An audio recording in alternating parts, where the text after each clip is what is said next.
How much land does a man need? Now, this is not a question that I'm asking you relating to the Revenue Act, but this is the name of a story written by Leo Tolstoy, easily one of the best authors that the world has known. This particular story talks about a man's love for the land and the consequences that come as a result.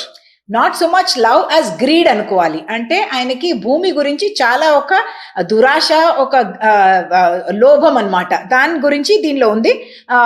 Leo Tolstoy అనేది Russian నావలిస్టు. ఆయన real పేరు Russian లో count లేవ్ నికోలాయవిచ్ Tolstoy అని వస్తుంది. అది మీరు గుర్తుపెట్టుకోవాల్సిన అవసరం లేదు. లియో టాల్స్టాయ్ అనుకుంటే చాలు. One of the greatest novelist. ఆయన రాసింది ఆనా కార్నీవ్నా అన్నది చాలా ఫేమస్. అలాగే వార్ పీస్ అన్నది చాలా ఫేమస్. ఇంకోటి ఆయన the Kingdom of God is with in you అని ఒకటి రాశారు. దానిలో ఏంటంటే అహింస తోటి సివిల్ డిసొబీడియన్స్ దాని గురించి రాశారు. దాన్ని ఇన్ఫ్లుయెన్స్ అయ్యి మన మహాత్మా గాంధీ కానీ మార్టిన్ లూథర్ కింగ్ కానీ వాళ్ళ ఫిలాసఫీస్ కూడా చాలా ఇన్ఫ్లుయెన్స్ అయ్యాయి ఈయన రైటింగ్స్ తోటే. So you realize that he's not just a writer, he's also someone who influenced world leaders like Martin Luther King and Mahatma Gandhi. So in that sense, his influence over the politics of his times is immense.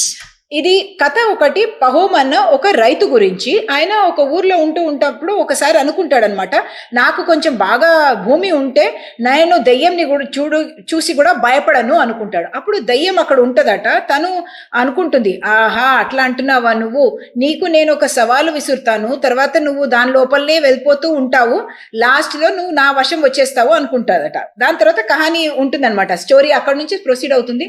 ఈయన ఎట్లా land కొంచెంగా acquire చేస్తూ ఉంటాడు.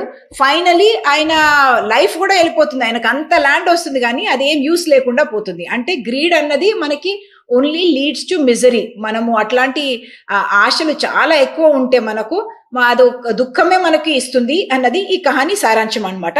Start అయ్యేది కూడా first paragraph ఇద్దరు అక్క చెల్లెలు మాట్లాడుకుంటూ ఉంటారు. అంటే ఇది యాక్చువల్లీ పహోమన్ ఆయనది భార్య, వాళ్ళ అక్క ఊరు నుంచి వచ్చి ఉంటుంది. తను అంటది బిజినెస్ మ్యాన్ వాళ్ళ లైఫ్, ట్రేడ్స్ మ్యాన్ అని రాశారు ఇక్కడ. ట్రేడ్ చేసేవాళ్ళు అంటే బిజినెస్ చేసేవాళ్ళు, వాళ్ళ లైఫ్ చాలా బాగుంటది ఊర్లో అని తను అంటూ ఉంటది. అప్పుడు ఈయన వైఫ్ పహోమన్ రైతు వైఫ్ అంటది, కాదు మేమైతే భూమి వదులుకోము, మాకు ఇదే నచ్చుతుంది అనుకుంటది. అప్పుడు పహోమ్ ఇది వింటూ ఉంటాడు. ఆయన కూడా అనుకుంటాడు, అవును మేము రైతులము, మాకు మా భూమే చాలా చాలా మంచిది, అండ్ భూమి నాకు కొంచెం ఉంటే గనక నాకు దయ్యంని కూడా చూసి నేనేం భయపడను అంటాడు. అప్పుడే దయ్యం వింటదన్నమాట. The devil heard all that was said. He was pleased that the peasant's wife had led her husband into boasting. All right, thought the devil, we will have a tussle. I will give you land enough, and by means of that land I will get you into my power. Boasting ante something, when you are bragging about something, when you are saying things which are actually not true, but you are generally trying to say things beyond what it is actually in reality. బడాయి అనుకోవచ్చు, జల్లి అంటే అట్లా చెప్పుకోవడం అన్నమాట. Close to the village there lived a lady, a small landowner who had a large estate. News got about that the lady was going to sell her land to her overseer, a retired soldier. So the peasants went on behalf of their commune and asked the lady not to sell the land to the overseer, offering her a better price. The lady agreed to let them have it. Commune ante, basically a group. అంటే ఒక cooperative group గా వాళ్ళు అన్ని share చేసుకుంటూ, land కానివ్వండి, అక్కడ ఉన్న belongings అన్ని షేర్ చేసుకునే వాళ్ళని, ఒక గ్రూప్ లో లివ్ చేసే వాళ్ళని కమ్యూన్ అంటారు. ఇది అంత క్రిటికల్ కాదు. ఈ పారాగ్రాఫ్ మన స్టోరీకి క్రిటికల్ కాదు. ఓన్లీ ఏం చెప్తున్నారంటే ఎట్లా పహోమ్ ఫైనలీ ఒక 40 acres ల్యాండ్ కొంటాడు అన్న విషయము ఈ పారాగ్రాఫ్ లో వస్తుందన్నమాట. అందరూ కొంచెం కమ్యూన్ వాళ్ళు ల్యాండ్ తీసుకుంటారు, తర్వాత ఈయన ఫ్రెండ్ కూడా కొంటాడు, తర్వాత ఈయన ఆ ల్యాండ్ తీసేసుకుంటాడు. కానీ ఆయన ఫైనలీ ఆయనకి 40 acres ల్యాండ్ వస్తాయి. అంటే ఇప్పుడు ల్యాండ్ ఓనర్ అయిపోయాడు అనమాట. కానీ దాని తర్వాత కూడా ఆయనకి సంతృప్తి రాలేదు. ఏమైంది, ఆయన అందరితోటి పోట్లాడుకుంటూ ఉంటాడము.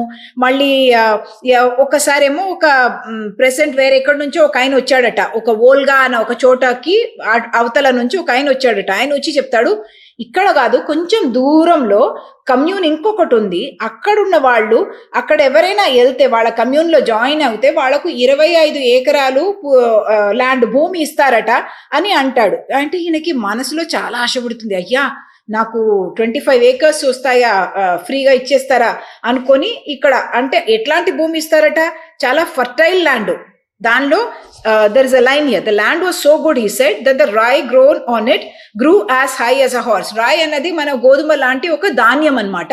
అది గుర్రం ఎత్తుకి అది గ్రో అవుతుందట. అంటే చాలా బాగా గ్రో అయ్యే ల్యాండ్ ఇస్తారు అని చెప్పినప్పుడు ఈయన ఫస్ట్ టైం ఏం చేస్తాడు, గ్రీడ్ లో అట్లా వెళ్ళిపోడు. ఒకసారి he visited the place, it was just as a stranger head said, ఆ అపరిచితుడు చెప్పినట్టే ఉంది కాబట్టి ఆయన ఇంటికి వచ్చేసి ఈయనకు ఆల్రెడీ భూమి ఉంది కదా 40 acres కొనుక్కున్నాడు, దాన్ని అమ్మేసి మళ్ళీ అక్కడికి కొత్త సెటిల్మెంట్ కి వెళ్ళిపోతాడు. So you know that all this is actually being in a way set up because you already know from the devil, because the devil has said already, saying that I will give you land enough and by means of that land I will get you into my power. So you realize that the whole thing is being slowly set up.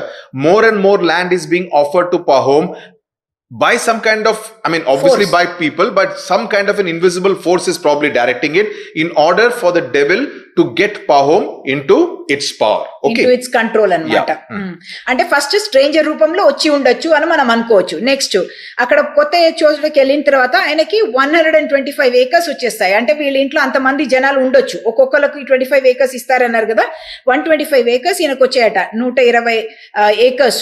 మళ్ళీ దాని తర్వాత దానిలో pastures అంటే మనం మేకలు అవన్నీ అక్కడ gross తింటాయి కదా, దాన్ని పాస్చర్స్ అంటారు. అక్కడ కూడా ఆయనకి ముందు కన్నా ఇప్పుడు 10 times better off then he had been. అంటే అన్నిసార్లు ఆయన మంచిగా బాగుపడ్డాడు అని.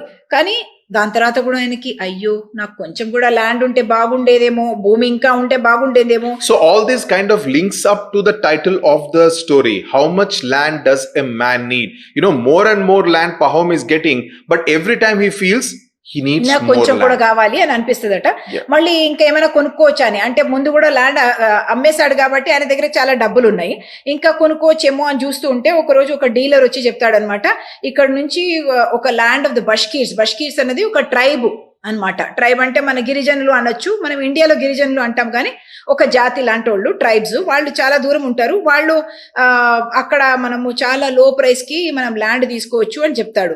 నువ్వు ఏం చేయాలంటే అక్కడ వెళ్ళి వాళ్ళకు కొంచెం చిన్న చిన్న గిఫ్ట్స్ ఇస్తే కూడా వాళ్ళు చాలా సింపుల్ మనుషులు, అంటే they are as simple as sheep, అంటే గొర్రెల్లాగా చాలా షీప్ గా సింపుల్ గా ఉంటారు, చాలా ఇన్నసెంట్ గా ఉంటారు కాబట్టి వాళ్ళకు మీకు చాలా చీప్ గానే నీకు ల్యాండ్ దొరికిపోతుంది. అంటే ఇమీడియట్లీ ఈయన ఏమనుకున్నాడు, ముందేమో ఫస్ట్ విజిట్ చేసి వచ్చాడు, ఈసారి immediately decided to go to the land of the Bashkirs. ఇప్పుడు ఇమీడియట్లీ వెళ్ళిపోయాడు అనమాట.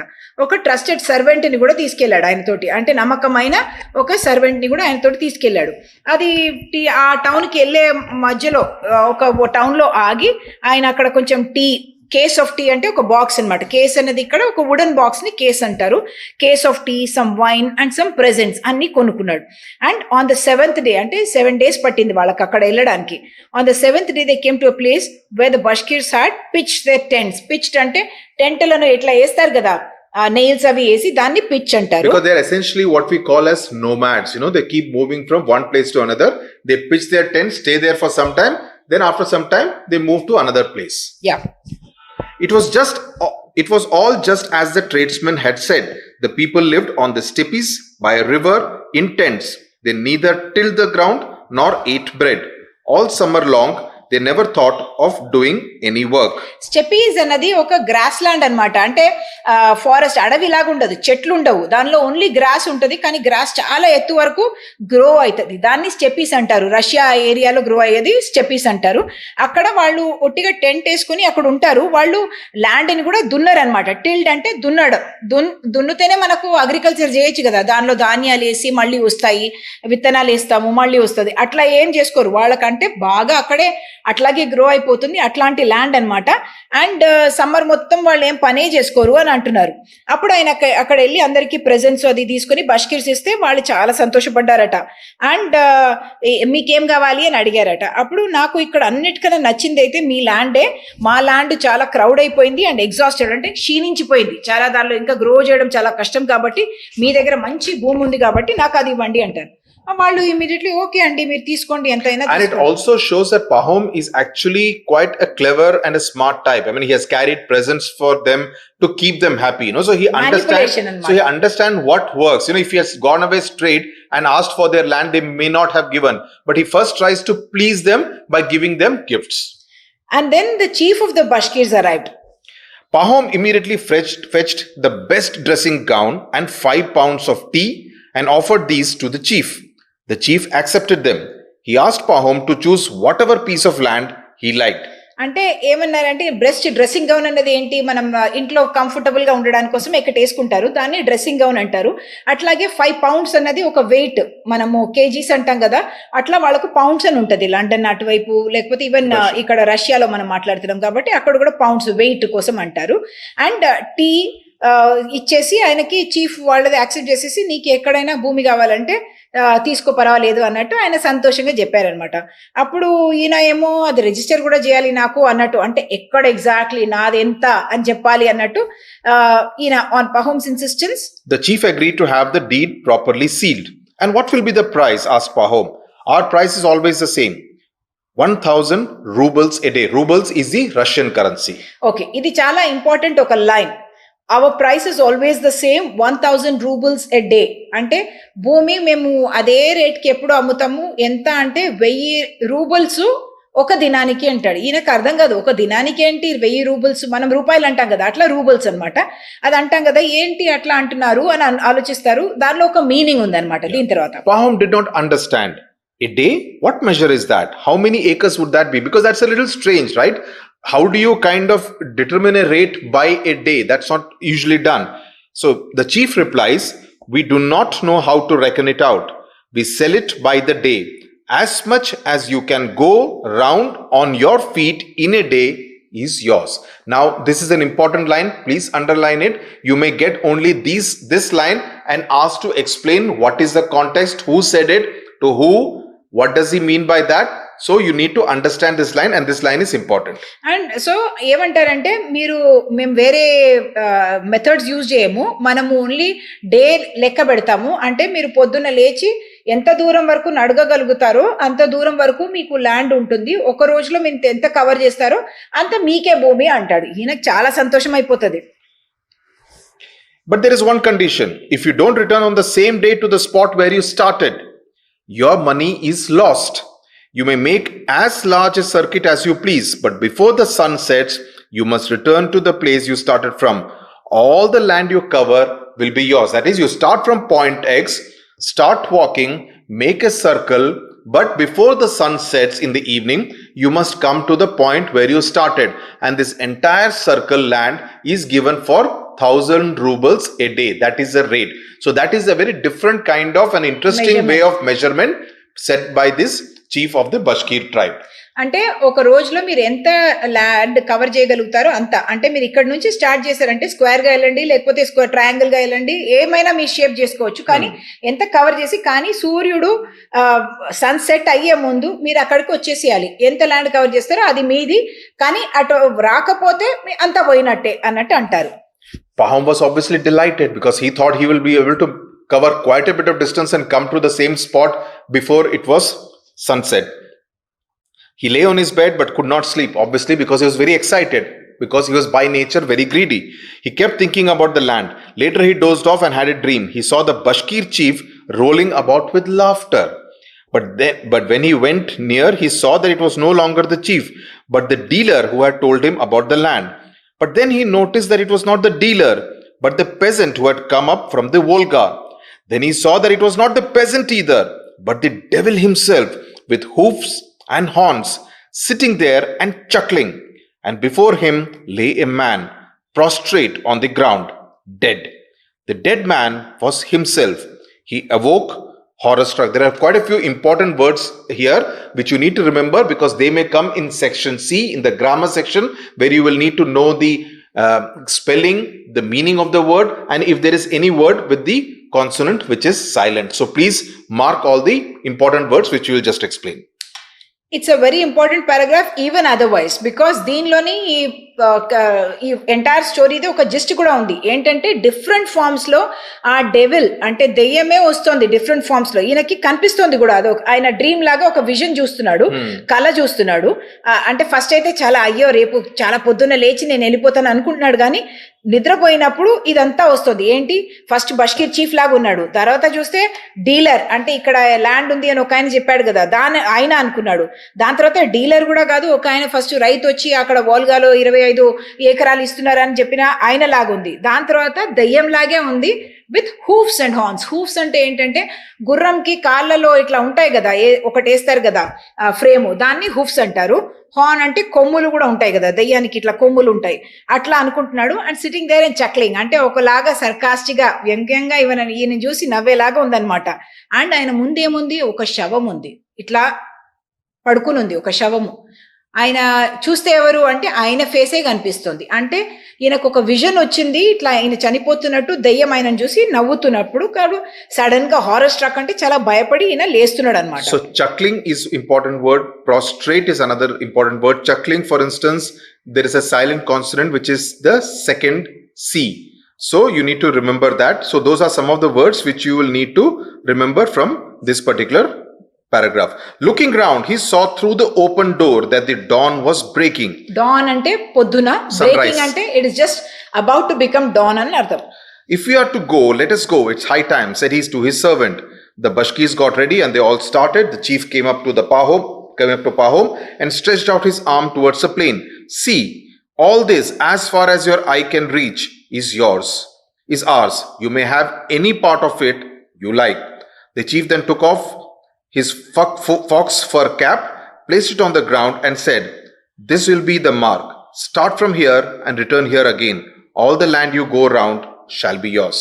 అంటే ఇక్కడ పొద్దున బష్కీస్ కూడా వచ్చారు, వీళ్ళంతా ఒక చోటకి వెళ్ళారు. అక్కడ చీఫ్ ఫాక్స్ ఫర్ అంటే, ఫాక్స్ అనేది నక్క, ఫర్ అన్నది దానికి ఉన్న హెయిర్ ఉంటుంది కదా, దాన్ని ఫర్ అంటారు. దాంతో చేసిన ఒక క్యాప్ వేసుకున్నాడు, అది తీసి కిందకి పెట్టేసి ఇక్కడ నుంచి నువ్వు మొదలై ఇక్కడ ఒక స్టార్టింగ్ మార్కు, అదే ఎండింగ్ పాయింట్ గా కూడా ఉండాలి అన్నది ఆయన చెప్తారనమాట.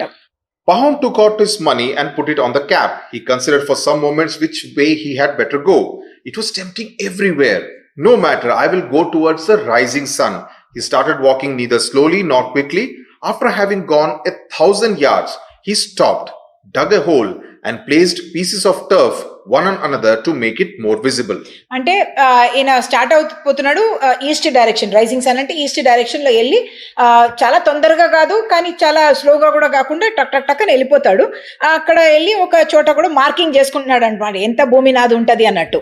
After a while, Pahom looked back. At a rough guess, Pahom concluded that he had walked 3 miles. It was growing warmer. I will go on for another 3 miles, thought he, and then turned to the left. He went straight on for a while, and when he looked round, the hillock was scarcely visible. I have gone far enough in this direction. It's time to turn. Around noon, Pahom sat down and ate some bread and drank some water. After sitting a little while, he went on again.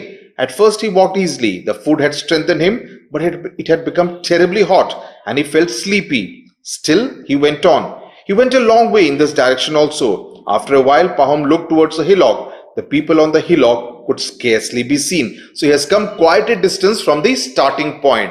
బష్కీర్స్ అక్కడ ఉన్న చోట హిలాక్ లో జనాలు ఉన్నారని అర్థం. ఇదంతా bear land అనమాట. ఇక్కడ ఒక డైరెక్షన్ లో వెళ్ళి 3 miles వెళ్ళాడు, మళ్ళీ ఇంకా 3 miles వెళ్తాను అనుకుంటున్నాడు. కొంచెం హాట్ అవుతూ ఉంది, అంటే సన్ వచ్చేస్తుంది కదా, హాట్ అవుతూ ఉంది.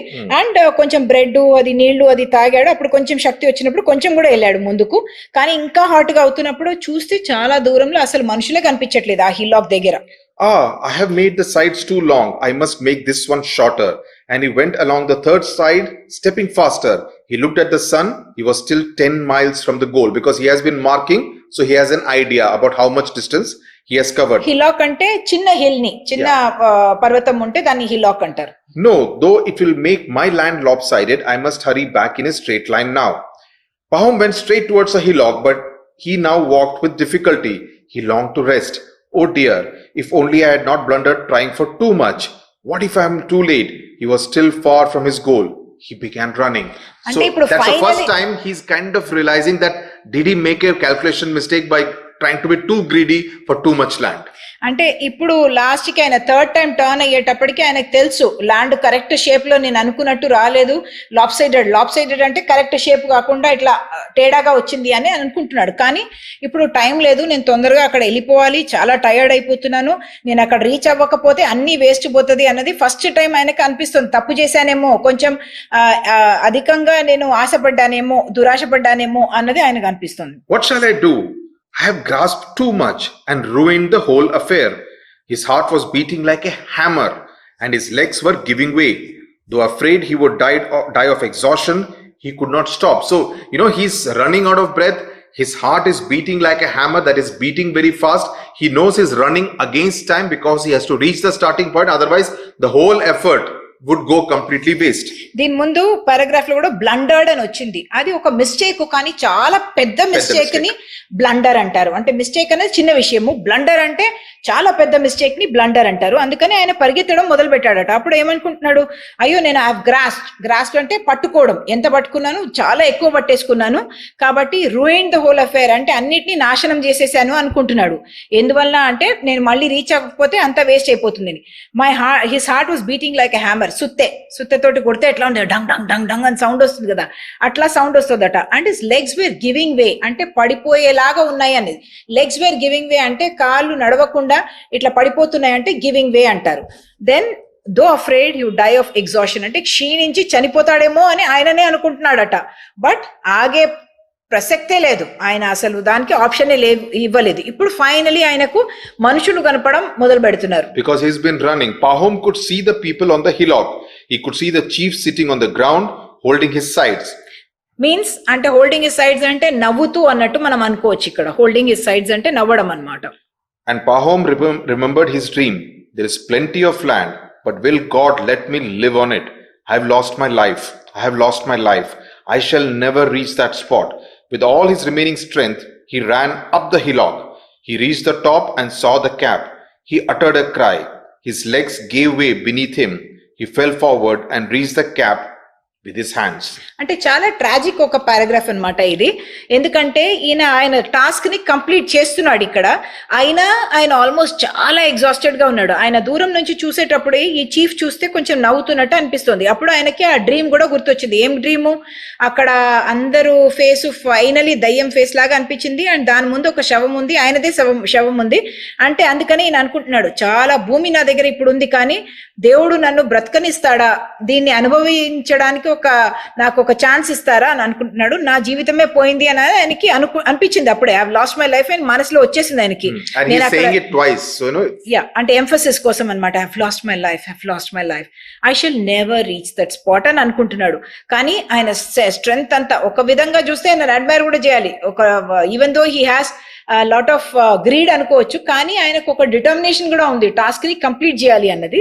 అప్పుడు రీచ్ టాప్ కి వెళ్ళిపోయి ఆ క్యాప్ పెట్టాడు కదా, నక్కతోటి ఫాక్స్ ఫర్ క్యాప్, దాన్ని అక్కడ వెళ్ళి రీచ్ అయ్యేటప్పటికి పడిపోయాడు. లాస్ట్ కి రీచ్ కాలేదు, అక్కడ దాకా పడిపోయాడు, కానీ చేతితోటి దాన్ని అందుకున్నాడు.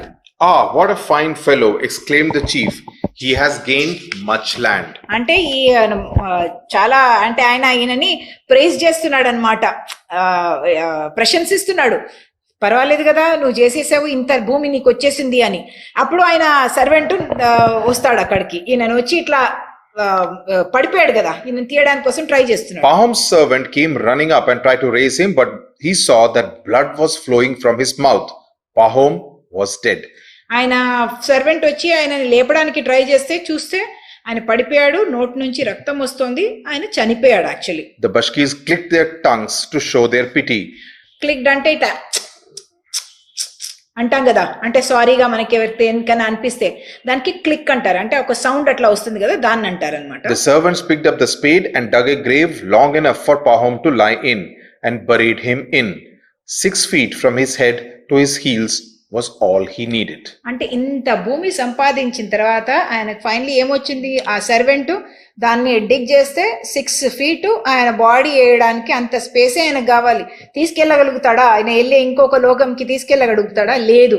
అంటే గ్రీడ్ అన్నది మనం చేస్తే దానికి పరిణామము ఇట్లాగే ఉంటది అన్నది దీనిలో ఒక చెప్పబడిన ఒక సారాంశం. It has a moral for everyone, because there are so many people who amass a lot of wealth, a lot of land they buy, but at the end of the day it's finally just 6 feet of land that a man or a woman needs when they actually pass away. ఇక్కడ grave అన్న ఒక word వచ్చింది. Grave అన్నది ఒక meaning ఏమో చాలా serious అయిన ఒక విషయాన్ని గ్రేవ్ అంటాము. గ్రేవ్ ఎర్రర్ అంటే సీరియస్ ఎర్రర్. కానీ ఇక్కడ సమాధి, ఈయన కోసం ఆయన డిగ్ చేశాడు కదా భూమిలో, ఒక 6 feet డిగ్ చేశాడు కదా, దాన్ని సమాధి గ్రేవ్ అంటారు. So that is as far as this story by Leo Tolstoy is concerned. It has very deep meanings also, apart from the main meaning of the greed of Pahom that we come to know about. It also talks about the larger meaning about what man should do, ought to do in his life, that he should live within his means and not really try to get more than what is really required. That's the larger meaning of a story like this. Also remember Leo Tolstoy, the kind of times that he was living in. So in that sense, he was a thinker. He was trying to influence a whole lot of people living in Russia, living around the world, who would read his books, to tell them that you need to be much more of giving rather than trying to amass a whole lot of wealth. So దీనిలో ఉన్న questions మళ్ళీ keywords already మనం చూసాము. Questions అది కూడా ఇంకొక వీడియోలో మనము దాని గురించి మాట్లాడుతాము. All the questions relating to the 5 stories that are the part of the syllabus, like the medal, the antidote by R.K. Narayan, the Leo Tolstoy story, all the 5 stories, we will do it as a separate video lesson so that it can be a very focused approach on how you should write the answers in the examination paper. That we will do in a separate video lesson. అది కాక దీనిలో ఉన్న paragraphs words అన్ని మీకు section C లో కూడా grammar లో కూడా అవే రిపీట్ అవుతున్నాయి. సెక్షన్ బి లో కూడా మీకు ప్యాసేజ్ గా రావచ్చు. అందుకని మీరు మనం చదివిన మెయిన్ పోర్షన్స్ అది దాని నుంచే వచ్చే అవకాశం ఉంది. ఫస్ట్ 2-3 పారాగ్రాఫ్స్ 2 పారాగ్రాఫ్స్ అయితే అంత ఇంపార్టెంట్ కాదు, కానీ డెవిల్ మాట్లాడుకున్నది అనుకున్నది అవన్నీ ఇంపార్టెంట్ అన్నమాట. అవి చాలా ఇంపార్టెంట్ గా రావచ్చు అన్న అభిప్రాయం తోటి దాన్ని మీరు చాలా శ్రద్ధతోటి చదవండి. Right. Thank you so much for watching. Thank you.